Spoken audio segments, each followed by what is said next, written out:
L'immortalité est une affaire coûteuse, et la monnaie d'échange dans l'Égypte ancienne fut toujours la vie humaine.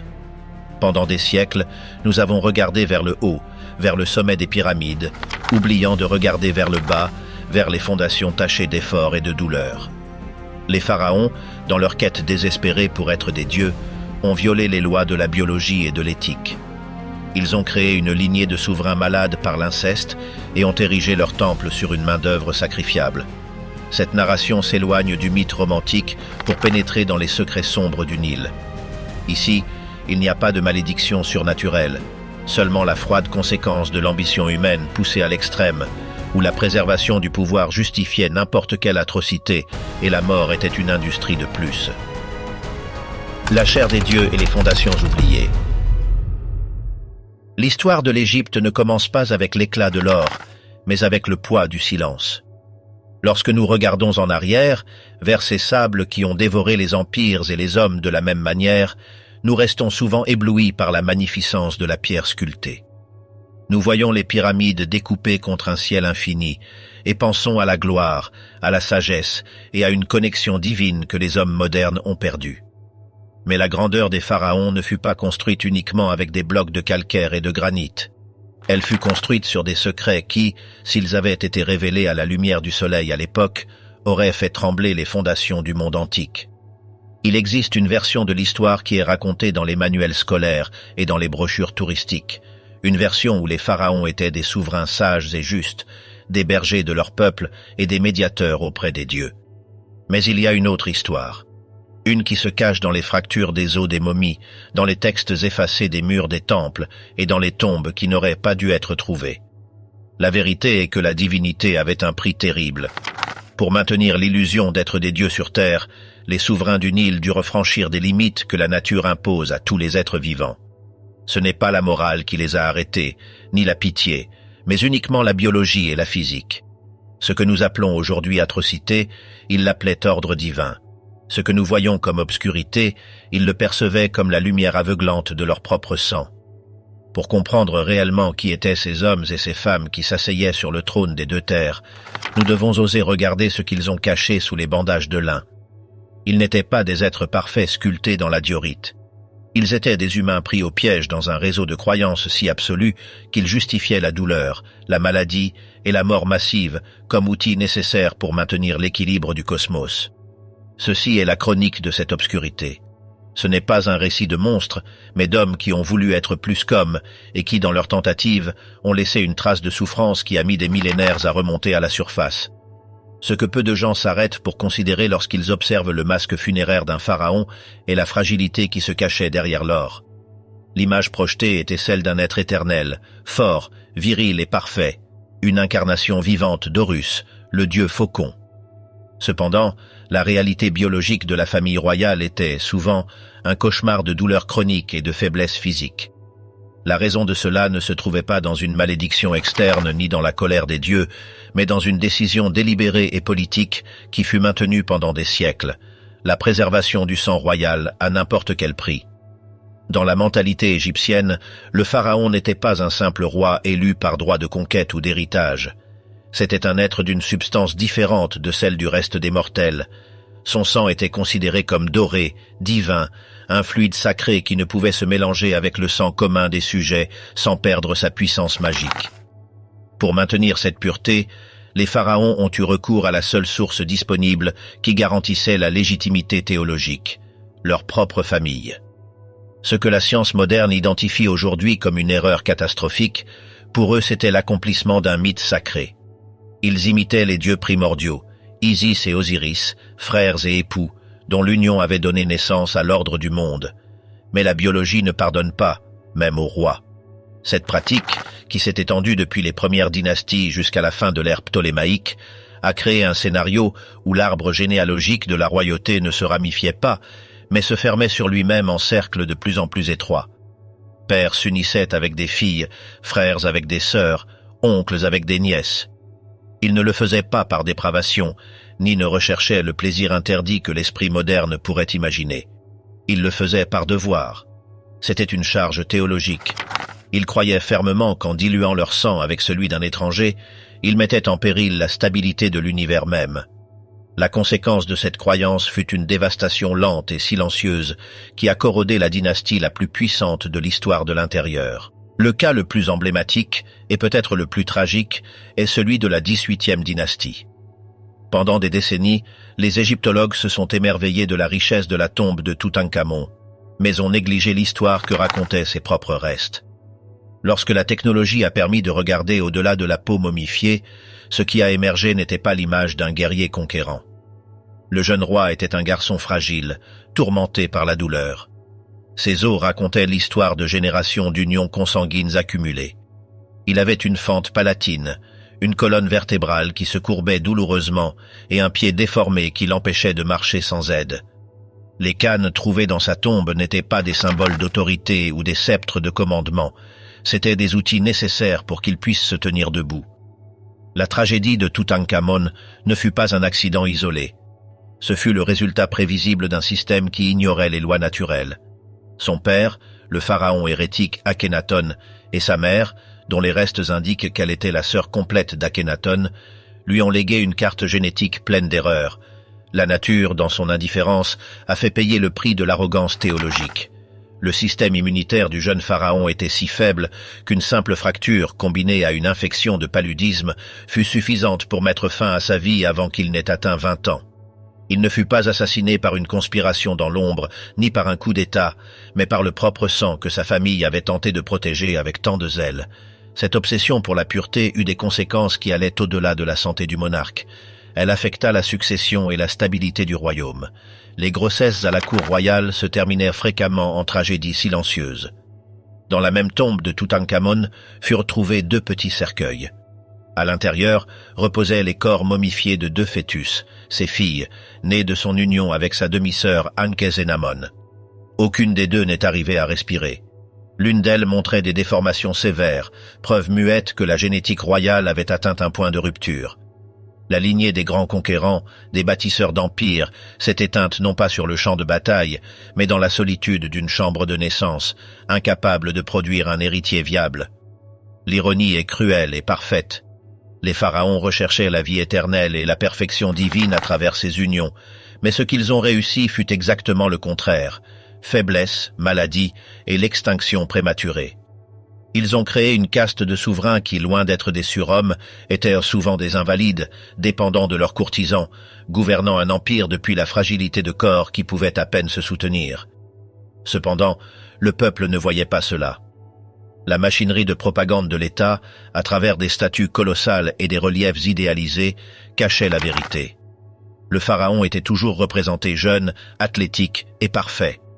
Le mensonge était sculpté dans la pierre pour durer éternellement, tandis que la vérité pourrissait en silence sous les bandages. Les fondations de sang.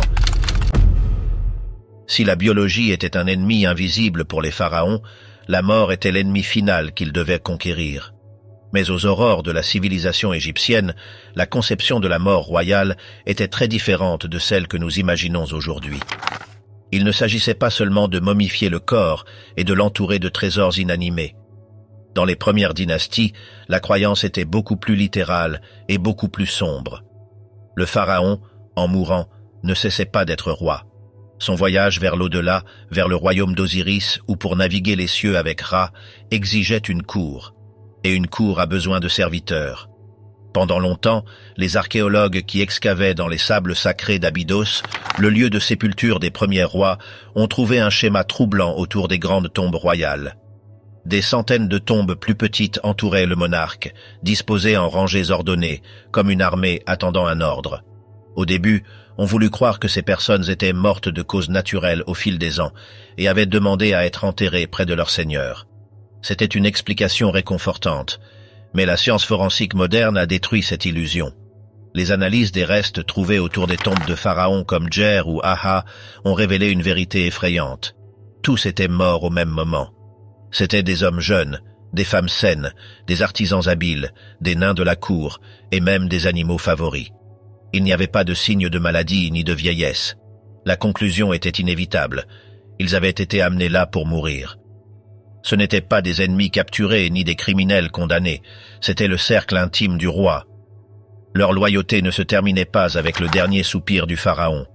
Il était exigé qu'ils le suivent dans l'obscurité. Imaginez la scène sous le soleil implacable du désert il y a 5000 ans. Les funérailles du roi n'étaient pas seulement un moment de deuil, mais un rituel d'exécution massive. La procession funèbre incluait ceux qui avaient été choisis pour l'honneur suprême. Nous ne savons pas avec certitude ce qui se passait dans leurs esprits. Ressentaient-ils de la peur? Ou la foi en la divinité du pharaon était-elle si absolue qu'ils voyaient leur propre mort comme un passage direct au paradis? Les évidences suggèrent un mélange des deux. Dans certaines tombes, les corps ne montrent pas de signes de violence physique extrême, ce qui indique qu'ils ont pu boire du poison ou un narcotique puissant dans un acte ritualisé, tombant dans un sommeil dont ils ne se sont jamais réveillés. Mais dans d'autres cas, l'histoire est différente. Il y a des coups avec des marques d'étranglement. Il y a des positions qui suggèrent que certains furent enterrés avant que la vie ne les quitte complètement.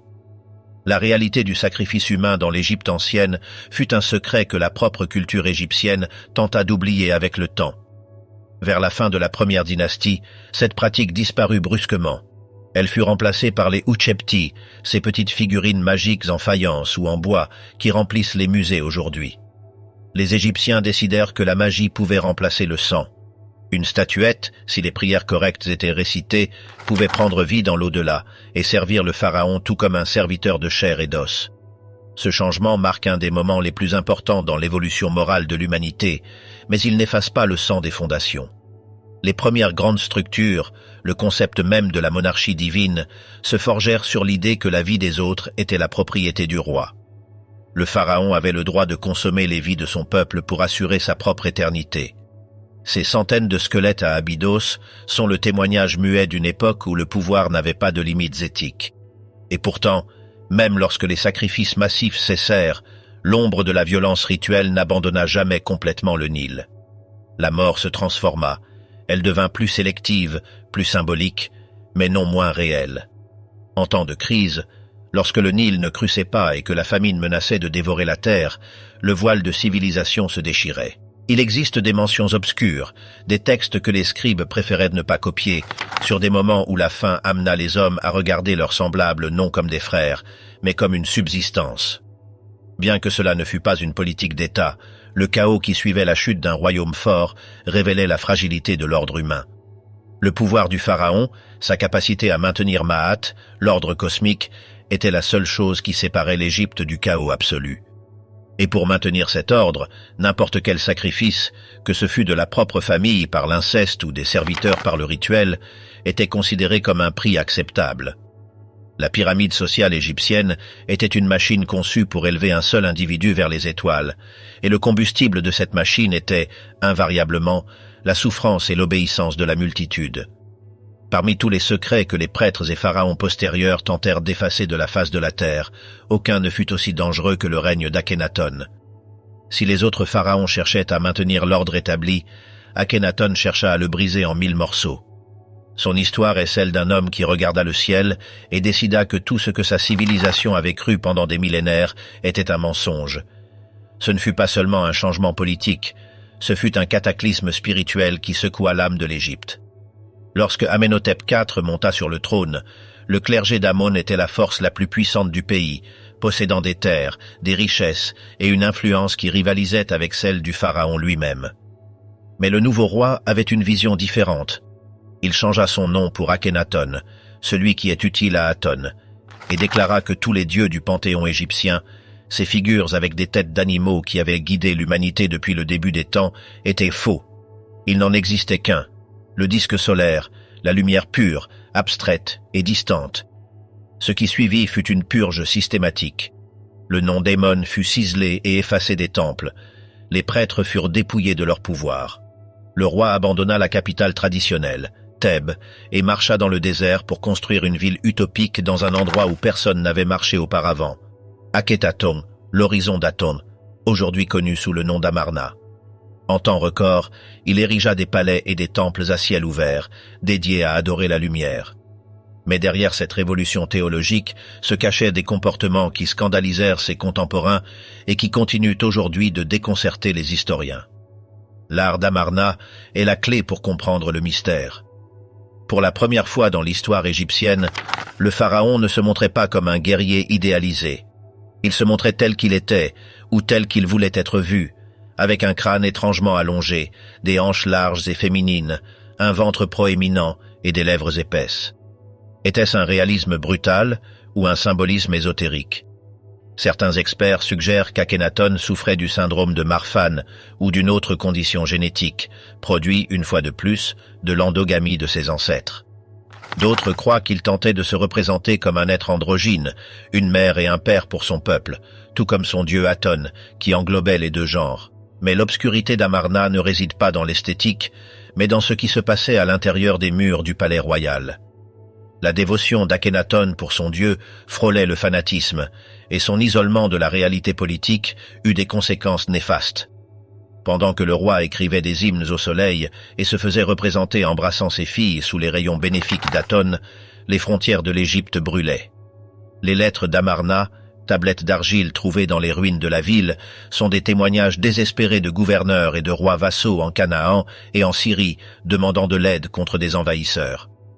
Le roi doit envoyer des archers. S'il n'y a pas d'archers cette année, toutes les terres du roi seront perdues, suppliait-il.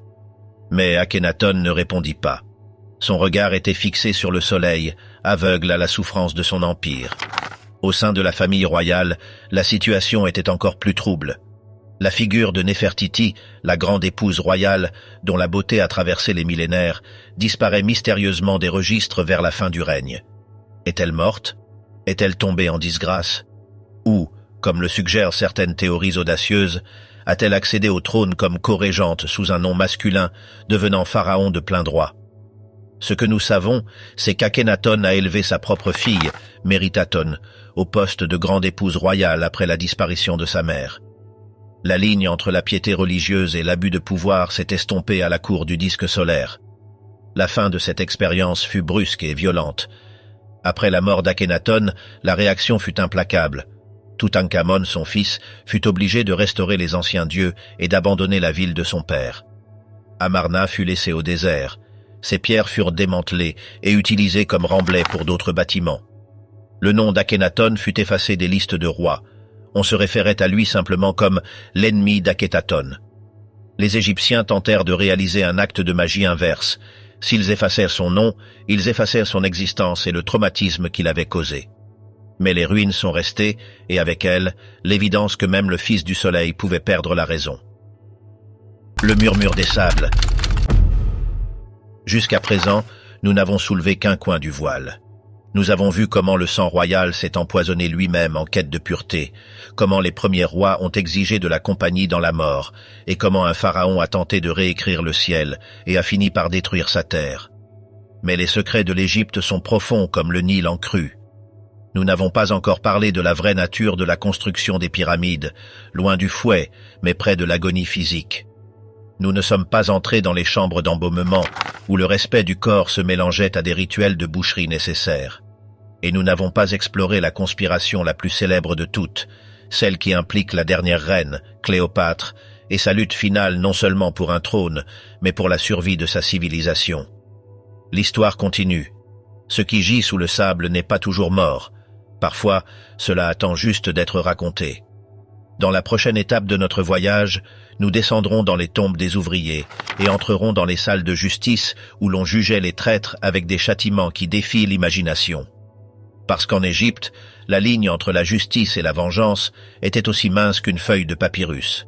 Il existe un mythe persistant, alimenté par la culture populaire et le cinéma, qui imagine les pyramides étant construites par des légions d'esclaves étrangers, des hommes enchaînés sous le fouet de contremaîtres impitoyables.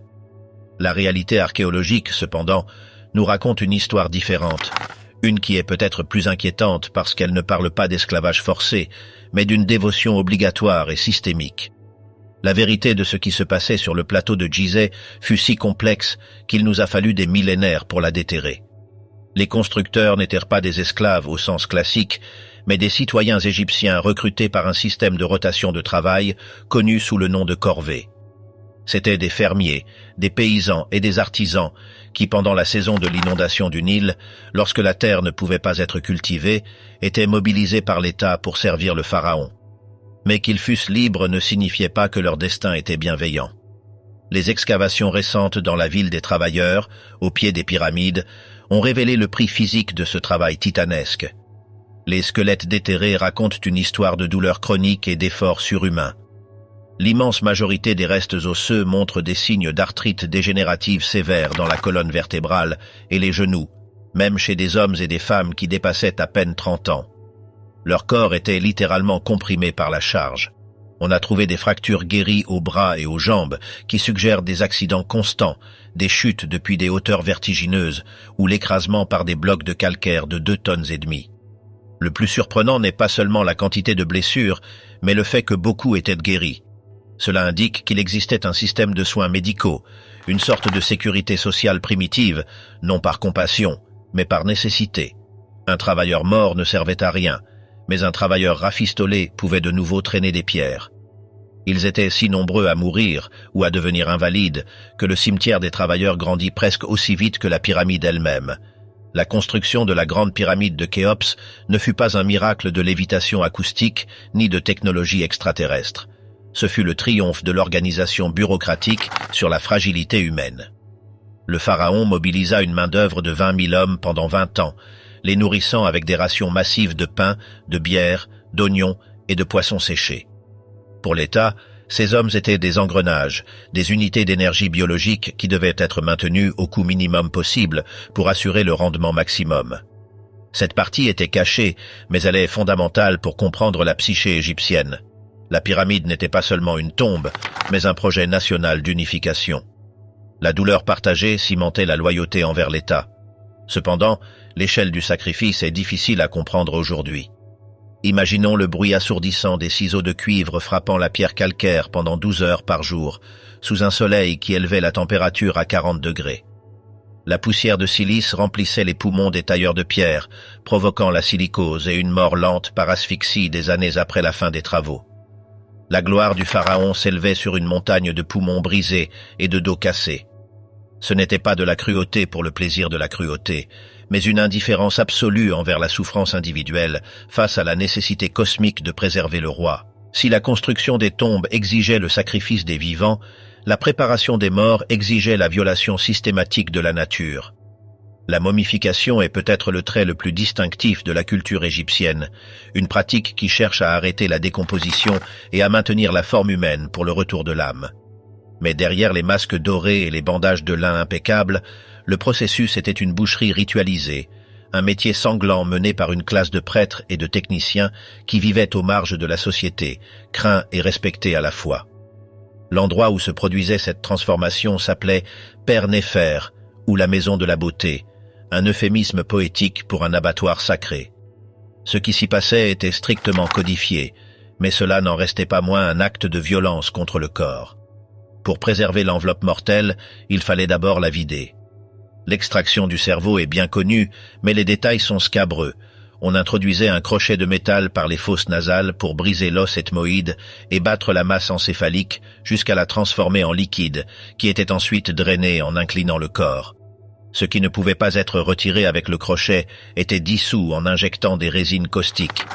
Le cerveau, considéré comme inutile par les Égyptiens, était jeté sans cérémonie.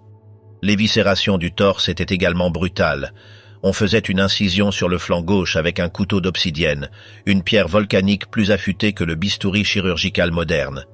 Par là, l'embaumeur introduisait sa main pour arracher les poumons, l'estomac, le foie et les intestins. Le cœur, siège de l'intelligence et de l'émotion, était laissé à sa place ou remplacé par un scarabée de pierre s'il était endommagé accidentellement. Le corps vide était rempli de natron, un sel naturel qui séchait la chair jusqu'à la laisser comme du cuir tanné. L'odeur dans ces ateliers a dû être insupportable, un mélange d'encens brûlé, de chair en décomposition, de sang et de produits chimiques forts. Personne ne s'est jamais demandé pourquoi les embaumeurs vivaient à l'écart, mais la réponse réside dans la nature impure de leur travail. Ils touchaient la mort quotidiennement.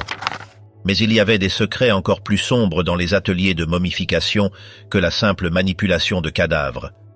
L'historien grec Hérodote, qui visita l'Égypte des siècles après la construction des pyramides, recueillit des rumeurs qui circulaient à voix basse.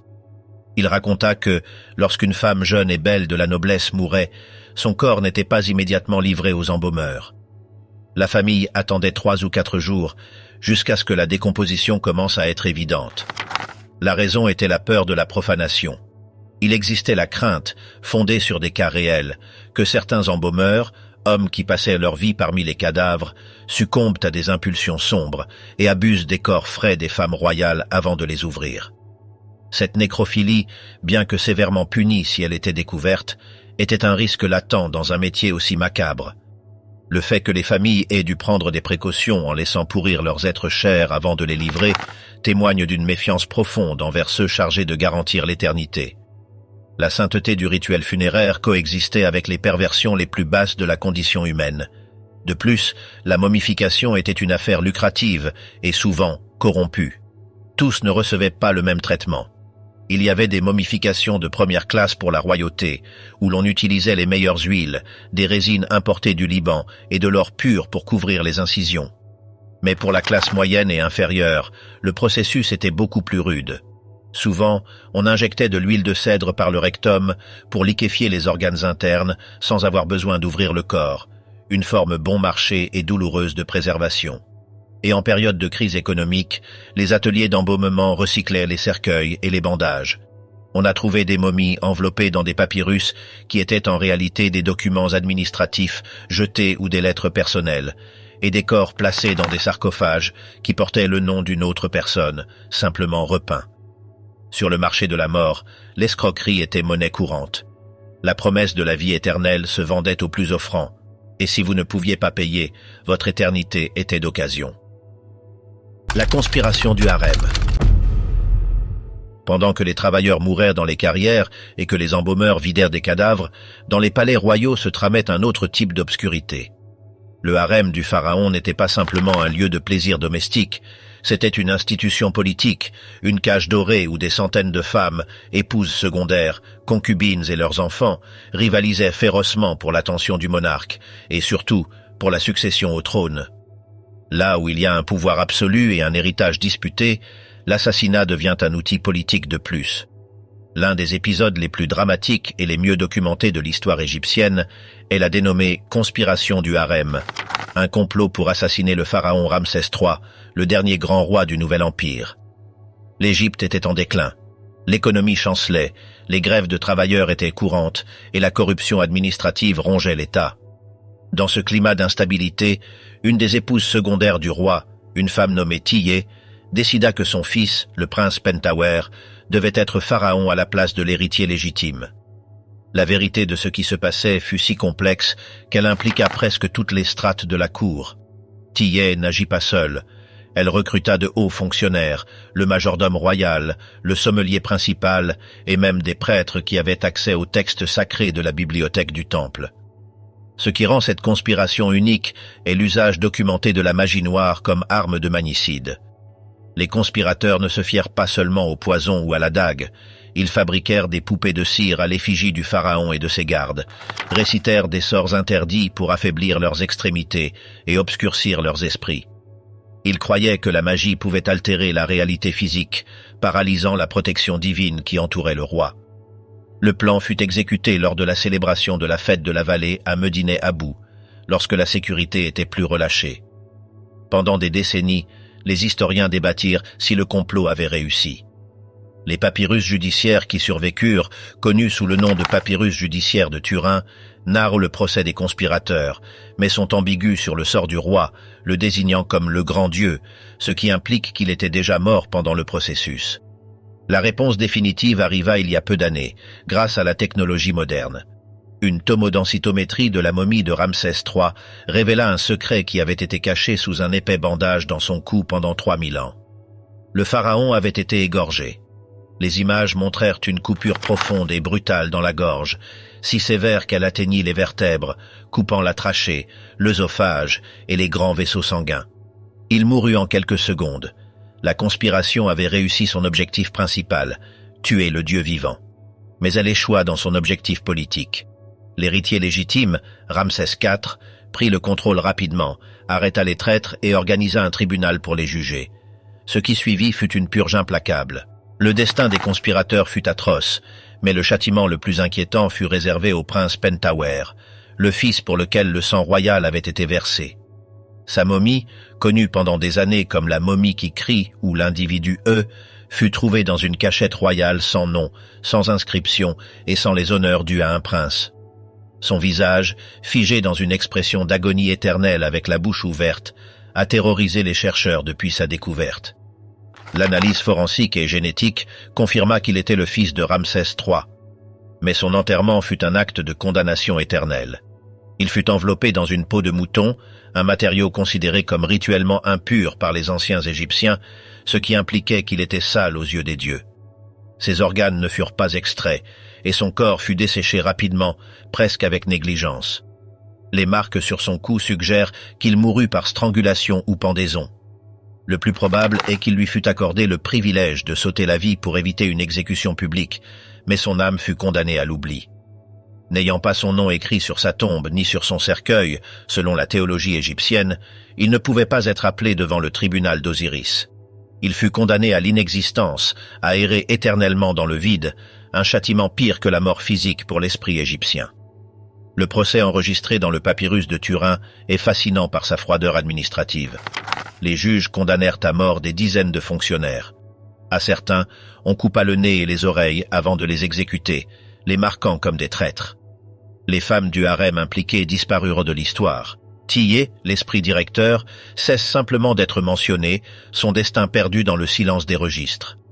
Cet épisode révèle que la cour pharaonique, loin d'être un lieu d'harmonie céleste, était un nid de vipères où l'ambition d'une mère pouvait mener au régicide et à la destruction de sa propre lignée. Pendant que la royauté s'entretuait, dans les temples fleurissait un autre secret sombre, un qui impliquait des millions d'êtres vivants et une escroquerie religieuse à l'échelle industrielle. Les Égyptiens adoraient leurs dieux sous des formes animales, le faucon, le chat, l'ibis, le crocodile. Avec le temps, cette dévotion évolua vers la pratique d'offrir des momies d'animaux comme ex-voto aux dieux. Un pèlerin qui visitait un temple achetait une momie de chat pour l'offrir à la déesse Bastet, espérant recevoir une bénédiction ou une guérison. La demande de ces offrandes grandit tellement qu'elle devint une industrie massive. On a découvert des catacombes à Saqqara et à Touna el-Gebel qui contiennent des millions de momies d'animaux empilées du sol au plafond dans des galeries kilométriques. Mais lorsque les scientifiques modernes scannèrent ces paquets avec des rayons X, ils découvrirent la vérité de l'escroquerie. Un pourcentage très élevé de ces momies, peut-être un tiers, sont vides. Elles contiennent seulement des bâtons, de la boue, des plumes ou quelques os épars, enveloppés soigneusement pour ressembler à un animal complet. Les prêtres, chargés d'élever et de sacrifier les animaux sacrés, ne pouvaient pas suivre le rythme de la demande. Alors ils commencèrent à falsifier les offrandes. Ils vendaient aux fidèles pèlerins qui avaient souvent voyagé des jours et dépensé leurs économies des paquets de déchets sacrés. C'était une économie basée sur le pieux mensonge. De plus, le traitement des animaux réels était horrible. Beaucoup de chats étaient élevés dans des fermes industrielles annexées au temple et sacrifiés systématiquement lorsqu'ils étaient jeunes, souvent par la rupture du cou ou des coups à la tête pour les transformer en produits vendables. Le culte aux animaux, souvent vu comme une marque de respect égyptien pour la nature, cachait une réalité d'exploitation massive et de tromperie religieuse. La foi du peuple ordinaire était une source de revenus inépuisable pour le clergé, et la production de messagers divins était gérée avec la même froideur que la production de grains ou de briques. Des millions de créatures furent sacrifiées non par révérence, mais par lucre, leur corps convertis en monnaie d'échange pour acheter des faveurs divines qui n'arriveraient jamais. Nous avons parcouru les chemins de pierre tachés de sueur et de sang. Nous sommes entrés dans les chambres où l'on violait le repos des morts, et nous avons assisté à la trahison au cœur du palais. L'image de l'Égypte se complète, et ce n'est plus la carte postale dorée du tourisme. C'est une image de pouvoir humain, crue et sans filtre. Mais l'histoire des secrets sombres ne se termine pas avec le Nouvel Empire. Il nous reste encore le chapitre final, le dénouement d'une civilisation qui, dans son agonie, a produit certains de ses drames les plus intenses. Nous nous approchons de l'époque où l'Égypte cessa d'être maîtresse d'elle-même, lorsque des dynasties étrangères occupèrent le trône et que l'ombre de Rome commença à s'allonger sur le Nil. Dans la prochaine et dernière partie, nous explorerons la fin des pharaons, les excès de la dynastie ptolémaïque, la manipulation finale de Cléopâtre et comment la connaissance ancienne se transforma en superstition et en alchimie interdite. Nous verrons comment, même dans sa mort, la civilisation égyptienne lança une dernière malédiction au monde. la fascination éternelle qui, des siècles après, mènerait les explorateurs à la folie et à la mort dans la vallée des rois. Le soleil se couche sur les pyramides, mais les ombres s'allongent plus que jamais. Le crépuscule des dieux et la vengeance des morts. Le soleil qui avait brillé sur les pyramides pendant 3 millénaires commença à décliner, non par une explosion soudaine, mais par une longue et agonisante ombre qui couvrit la vallée du Nil. Nous avions vu comment les pharaons ont construit leur divinité sur le sang de leur famille et la sueur de leur peuple. Nous avions exploré les chambres secrètes où la mort se transformait en industrie. Mais le chapitre final de l'histoire de l'Égypte ancienne est peut-être le plus perturbant, car il ne traite pas de l'ascension d'une civilisation, mais de sa corruption absolue et de sa chute. C'est une chronique de décadence où les derniers gouvernants, étrangers dans une terre étrange, adoptèrent les vices des anciens rois et les élevèrent à de nouveaux sommets de dépravation. Et c'est aussi l'histoire de comment, bien après que les temples fussent devenus silencieux, les morts trouvèrent une manière de continuer à réclamer des vies. L'histoire officielle s'arrête souvent à la grandeur de Ramsès ou au mystère des pyramides, négligeant les siècles finals sous la domination grecque. Cependant, ce fut sous la dynastie ptolémaïque que les secrets les plus sombres de la cour devinrent une politique d'État. Lorsqu'Alexandre le Grand conquit l'Égypte, il fut reçu comme un libérateur, mais ses successeurs, les Ptolémées, transformèrent le trône en une scène de tragédie familiale qui ferait pâlir n'importe quel drame de fiction. Ils n'étaient pas égyptiens de sang, mais macédoniens, des Grecs qui apportèrent avec eux la philosophie et la logique de l'Occident, mais qui furent séduits par le pouvoir absolu qu'offrait la double couronne du Nil. Ce que tous ne savent pas, c'est que les Ptolémées poussèrent la pratique de l'inceste royal à un extrême que les pharaons natifs eux-mêmes auraient trouvé excessif. Bien que les anciens rois épousassent leurs sœurs pour préserver le sang divin, les Ptolémées le firent par une paranoïa politique maladive. Ils ne faisaient confiance à personne en dehors de leur propre utérus. Pendant presque 300 ans, la famille royale se referma sur elle-même dans une boucle génétique asphyxiante. Oncles épousaient des nièces, frères des sœurs, et mères conspiraient contre des fils. La généalogie de cette dynastie n'est pas un arbre, mais un réseau enchevêtré où les noms se répètent obsessionnellement. Ptolémée, Cléopâtre, Bérénice, Arsinoé. Cette endogamie produisit des gouvernants d'une intelligence affûtée et dangereuse, mais aussi d'une instabilité mentale manifeste. Ptolémée IV, par exemple, fut un roi dominé par ses favoris, livré à des excès dionysiaques pendant que l'État s'effondrait. On dit qu'il assassina sa propre mère, Bérénice II, et son frère pour assurer son trône, inaugurant une tradition de matricide et de fratricide qui deviendrait la norme. La cour d'Alexandrie, avec sa célèbre bibliothèque et son phare illuminant la Méditerranée, était en même temps un nid de vipères où un dîner familial pouvait se terminer par un empoisonnement et où l'exil était la sentence la plus miséricordieuse qu'un frère pouvait attendre d'un autre. Le cas de Ptolémée VIII, surnommé Fiscon pour son obésité morbide, illustre la profondeur de cette obscurité. Son règne fut un catalogue d'horreurs. Il épousa sa sœur, Cléopâtre II, puis la répudia pour épouser la fille de celle-ci, sa propre nièce, Cléopâtre III. La guerre civile qui éclata entre les membres de la famille dévasta Alexandrie. Dans un acte de cruauté qui définit son héritage, Ptolémée VIII assassina son propre fils, né de sa sœur, et envoya les restes démembrés de l'enfant à la mère comme cadeau d'anniversaire. Ce n'était pas le comportement d'un dieu vivant, mais celui d'un tyran consumé par le pouvoir absolu sans restriction morale. La divinité du pharaon était devenue une excuse pour la barbarie domestique. Au milieu de ce chaos génétique et politique, naquit la dernière et la plus célèbre reine d'Égypte, Cléopâtre VII. Cependant, pour comprendre sa psyché, il faut d'abord comprendre la pourriture de son arbre généalogique. La dynastie ptolémaïque n'était pas une famille, c'était un nid de vipères qui passait des siècles à se marier entre frères et à s'assassiner pour le contrôle du delta du Nil. Cléopâtre ne fut pas une anomalie, mais le produit final et perfectionné de générations d'intrigues et de sang viciés. La culture populaire et le cinéma ont préféré la dépeindre sous une lumière douce, comme une séductrice romantique, une femme fatale qui utilisa sa beauté exotique pour obscurcir le jugement des généraux romains. Mais la vérité historique est beaucoup plus froide, calculatrice et terrifiante. Cléopâtre ne fut pas une amante tragique entraînée par les passions. Elle fut une survivante brutale dans un monde où sa propre famille, les personnes qui partageaient sa table et son sang, voulaient la voir morte. La réalité qui se cache derrière le mythe de la déesse Isis réincarnée est que Cléopâtre fut une stratège impitoyable, responsable directe de l'exécution systématique de ses propres frères pour assurer un pouvoir qu'elle n'était pas disposée à partager.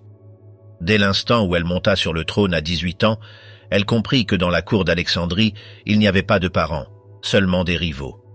Son premier obstacle fut son propre époux et frère cadet, Ptolémée XIII. Loin d'être un mariage cérémoniel, leur relation fut une guerre civile déguisée.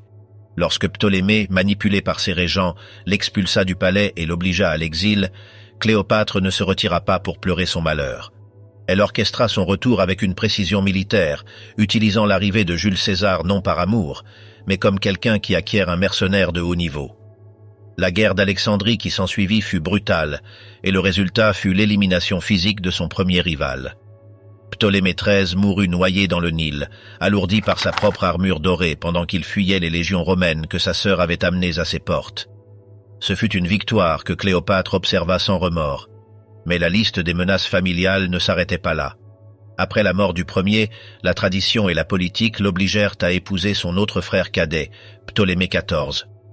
Pendant un temps, le jeune homme fut une marionnette inoffensive aux côtés de la pharaone, mais Cléopâtre savait que les enfants grandissent, et avec eux, grandit l'ambition. La mort de ce second frère est l'un des chapitres les plus sombres de son règne.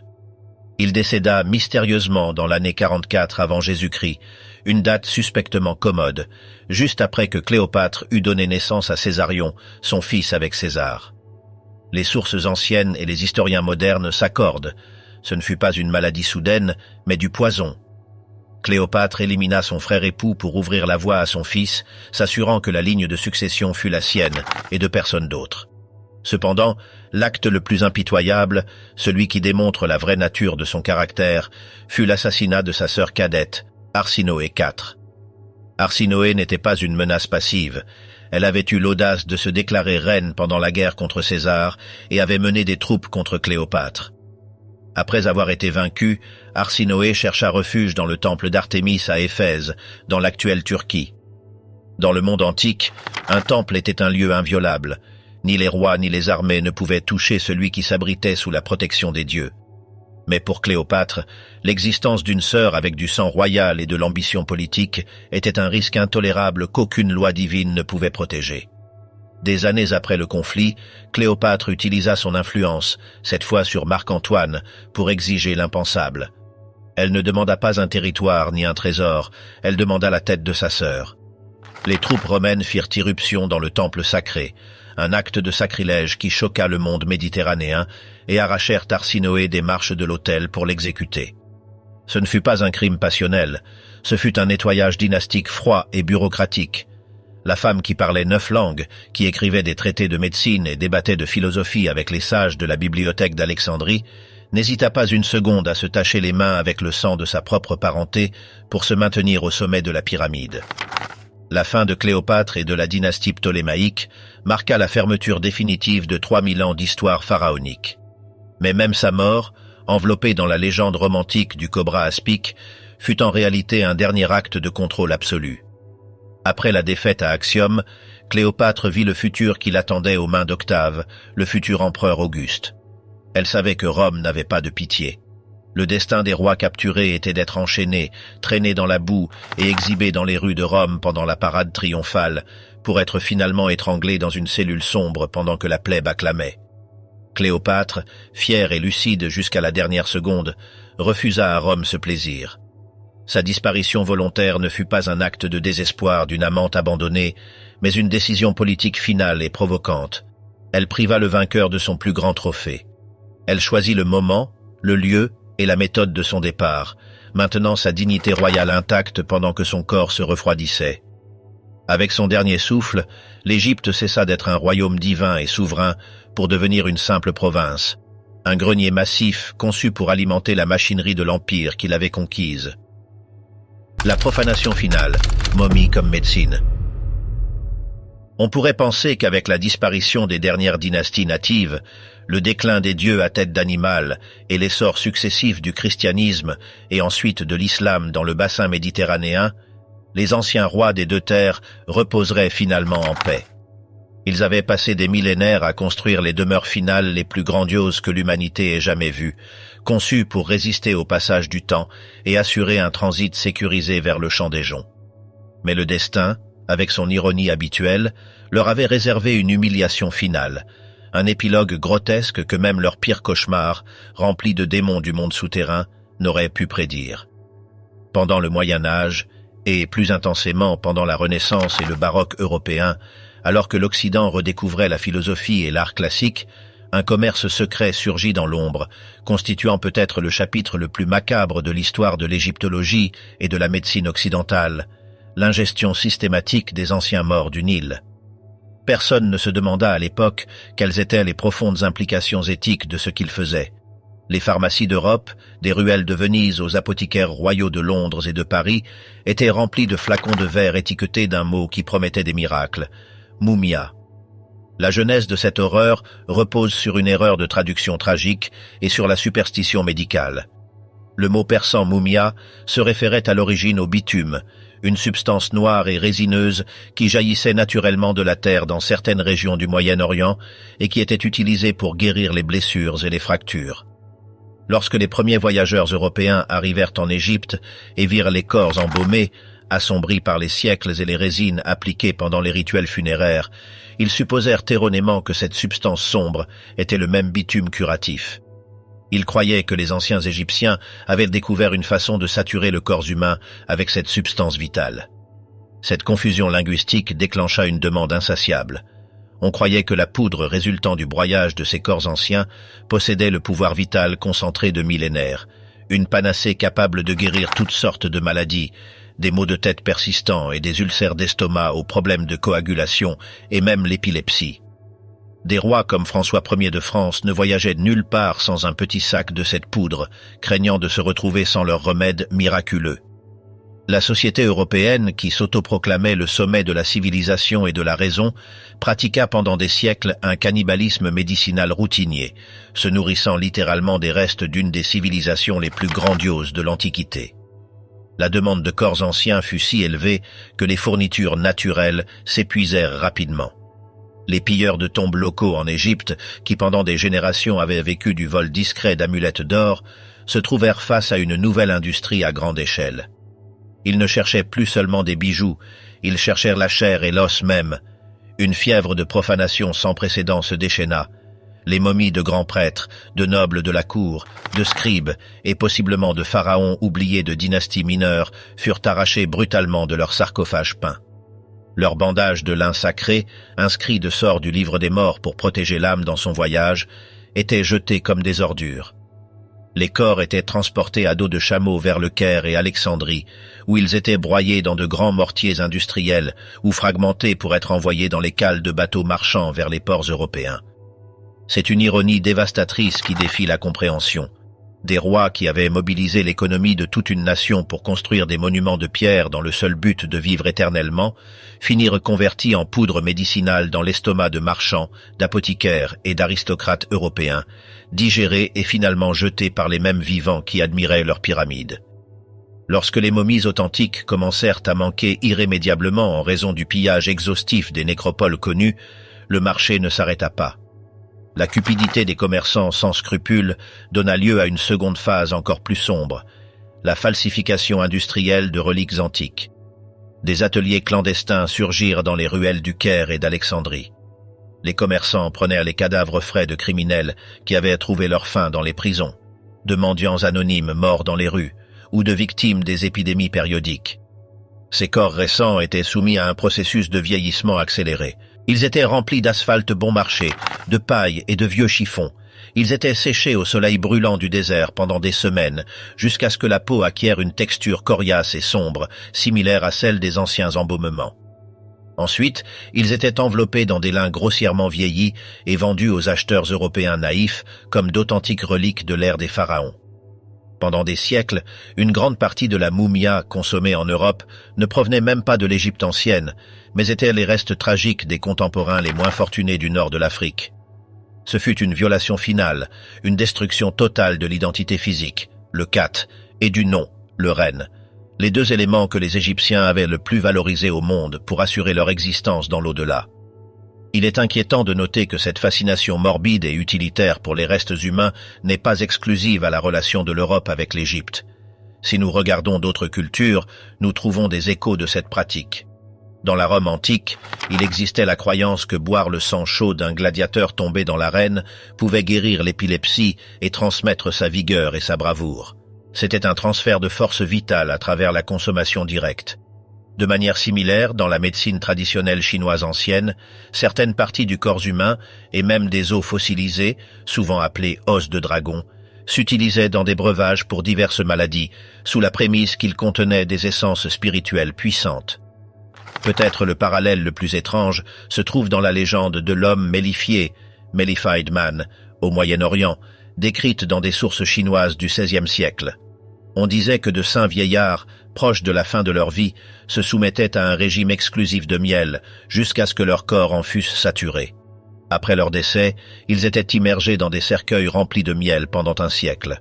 Le résultat, une confiture humaine préservée, se vendait à des prix exorbitants comme remède suprême pour les os brisés et les blessures. Bien que ces pratiques diffèrent en méthode et en échelle, elles partagent toutes une racine psychologique commune. La croyance magique que la mort des autres peut être récoltée pour prolonger sa propre vie et que le corps humain retient une énergie résiduelle qui peut être extraite. Cependant, l'échelle industrielle et la distance culturelle avec laquelle l'Europe consomma l'Égypte restent un cas unique de déprédation historique. À mesure que l'ère moderne avançait et que l'archéologie cessait d'être une recherche de trésors pour devenir une science méthodique, surgit une nouvelle couche d'obscurité, plus subtile mais également dangereuse, la dénommée « malédiction du pharaon ». Bien que les médias sensationnalistes des années 20 et 30 transformèrent l'ouverture de la tombe de Toutankhamon en un cirque médiatique mondial, parlant d'esprits vengeurs et de vengeances ancestrales, la base de ces légendes a des racines dans des faits réels et des dangers biologiques et géologiques très tangibles. L'idée que les morts peuvent nuire aux vivants n'est pas seulement de la magie, c'est souvent de la biologie et de la chimie avancée. Lorsque Howard Carter rompit le seau d'argile de la tombe intacte de Toutankhamon en 1922 et que la lumière de sa bougie vacilla en s'y penchant, il ne voyait pas seulement des choses merveilleuses. Il libérait de l'air qui avait été stagnant, scellé hermétiquement, pendant plus de 3000 ans. Dans l'obscurité silencieuse et la température stable de ces chambres souterraines, certains organismes non seulement survécurent, mais prospérèrent dans un état de latence, attendant un nouvel hôte. Les études modernes ont démontré que les tombes égyptiennes sont des réservoirs parfaits pour les moisissures et les champignons dangereux. Les offrandes de nourriture laissées pour le défunt, les couches de lin et la propre matière organique des momies mal soignées sont des bouillons de culture idéaux. Des champignons comme l'Aspergillus niger et l'Aspergillus flavus peuvent libérer des spores microscopiques qui, en étant inhalés, sont potentiellement létales pour des personnes ayant des systèmes immunologiques affaiblis. Ces spores peuvent causer l'aspergillose, une infection pulmonaire grave et à progression rapide. Lord Carnarvon, le mécène financier de l'expédition, et un homme dont la santé était déjà fragile en raison d'un accident automobile antérieur qui avait endommagé ses poumons, fut l'une des premières victimes notables. Il mourut au Caire peu après l'ouverture de la tombe. La cause officielle fut une piqûre de moustique infectée qui dégénéra en pneumonie et septicémie. Mais, fût-ce la vengeance magique du roi enfant, ou l'exposition soudaine à des pathogènes anciens concentrés, combinée à la fragilité de la santé d'un aristocrate anglais peu habitué au climat égyptien? La science penche pour la seconde option, mais le moment de son décès alimenta la légende pour toujours.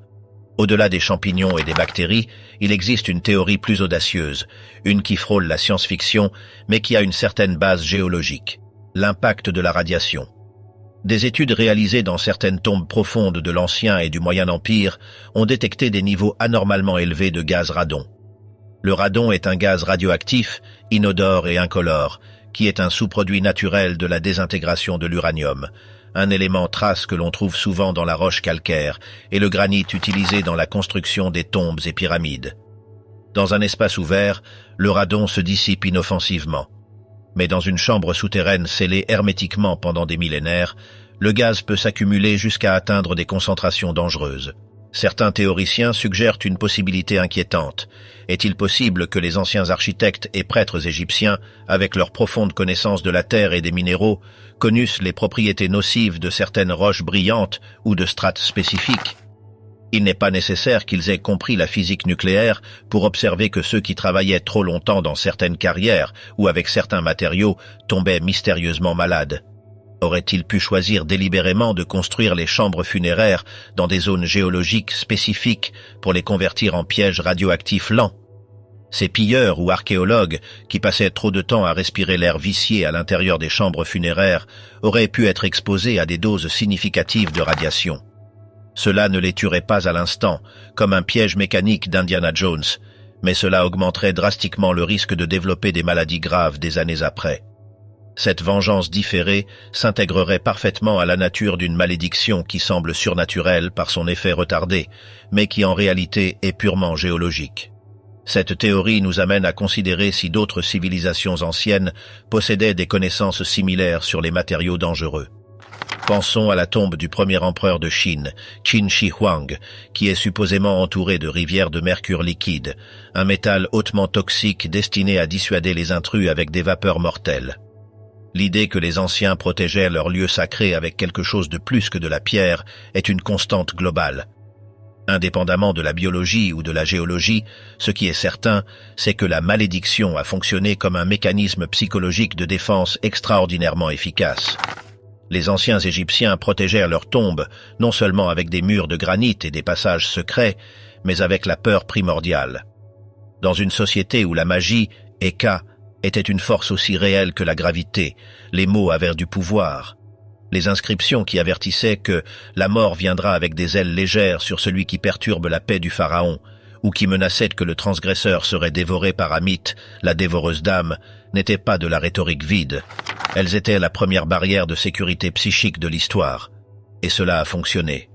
Pendant des siècles, la peur a tenu beaucoup de gens à distance. Et lorsque les Européens arrivèrent, la chaîne de maladies soudaines, de fins tragiques et de malheurs qui poursuivit certains membres des expéditions archéologiques, alimenta la narration culturelle qu'il y a des portes que l'humanité ne doit pas ouvrir. L'esprit humain cherche des schémas, et il est facile de connecter la profanation d'une tombe sacrée avec un malheur postérieur, ignorant les statistiques de tous ceux qui n'ont subi aucun mal.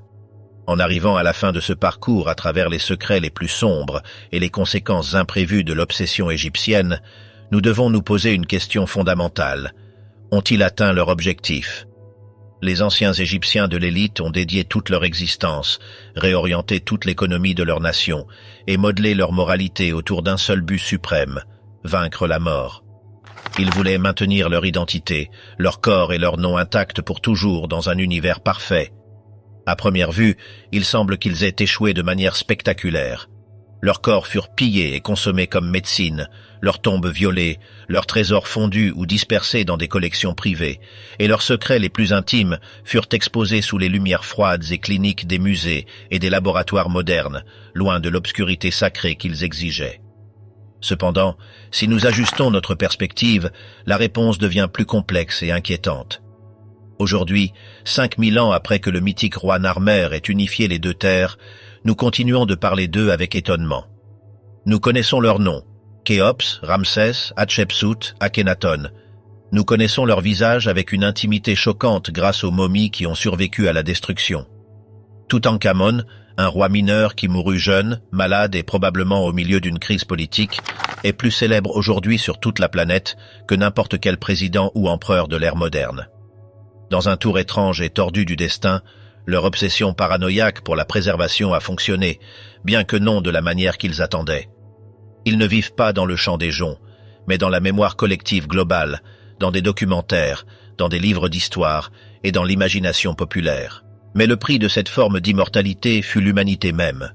Pour atteindre cette échelle de construction et de préservation, ils durent développer un système qui dépouillait souvent la société de compassion individuelle en faveur de l'ordre étatique. Ils durent transformer leurs sujets en outils de construction massive, leurs propres familles en laboratoires génétiques à travers l'inceste royal pour préserver le sang divin, et leur religion en un système de contrôle basé sur la terreur de l'anéantissement total dans l'au-delà. La civilisation égyptienne nous a légué des merveilles esthétiques inégalées qui nous émeuvent encore, mais elle nous a également laissé un avertissement éternel, écrit dans la pierre et l'os, sur ce qui se passe lorsque le pouvoir absolu se mélange à la croyance délirante qu'un être humain peut transcender sa nature mortelle et devenir un dieu. Aujourd'hui, le sable du désert a recouvert les cicatrices des carrières antiques et le vent a dispersé les cendres des feux des campements des travailleurs qui ont construit les pyramides. Mais les monuments demeurent, non seulement comme hommage à une sagesse ancestrale, mais comme des pierres tombales gigantesques qui marquent l'endroit exact où une civilisation a tenté de négocier avec l'éternité et a payé le prix avec son âme collective. Au final, les pharaons ne sont pas nos ancêtres sages et mystiques, ils sont un miroir sombre dans lequel nous nous regardons. Dans leur ambition démesurée de laisser un héritage, dans leur peur paralysante de la mort et de l'oubli, et dans leur volonté de sacrifier des ressources immenses pour assurer leur place dans le futur, ils ne sont pas si différents de nous dans l'ère moderne. Ne cherchons-nous pas l'immortalité numérique, obsédés par laisser notre trace sur les réseaux sociaux, ou investissant des millions dans des technologies de cryogénisation et d'extension de la vie, attendant, comme eux, de nous réveiller dans un futur distant?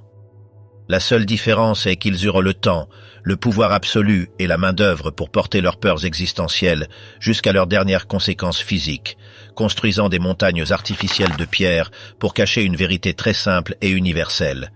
Qu'ils étaient, après tout, des hommes et des femmes terrorisés par la perspective de disparaître dans le néant. Et dans cette terreur, ils ont créé une beauté et une obscurité que le monde ne pourra jamais oublier.